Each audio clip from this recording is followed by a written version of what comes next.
Binagsa ng Filipino Muslim community ang Quirino Grandstand para ipagdiwang ang Idil Adha o Feast of Sacrifice. Yan ang ulat ni Gab Villegas.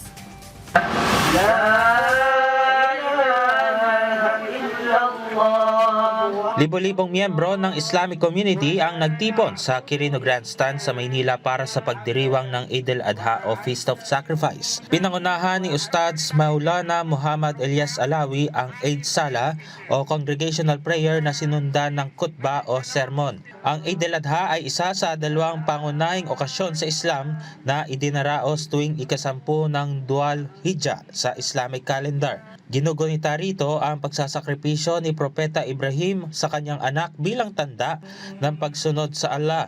Kasabay din ito ng pagtatapos ng taon ng Hajj sa Mecca sa Saudi Arabia. Isa sa mga maagang dumalo si Rohamin na masayang naipagdiwang ang okasyon kasama ang kanyang pamilya. Alhamdulillah, nagkatipon-tipon kami, lahat kami magkakapatid, pamilya. Pasasalamat kami sa buong may kapal ang Allah subhanahu wa ta'ala dahil inabot ng aming buhay itong araw na to. Pinakamahalaga sa amin, lahat ng Muslim, ito ay pinakamahalagang araw. Maraming salamat sa Allah at kami ay binayaan ng maayos na pangangatawan, pag-iisip at kami ay napabilang sa Islam. May panawagan din ng organizer sa okasyon.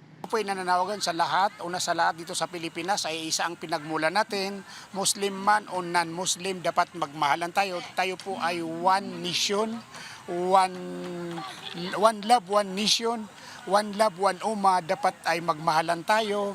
Kahit anuman ng religion mo, kaming mga Muslim, bilang Muslim ay rinirespekto po natin ang lahat, bawat Muslim.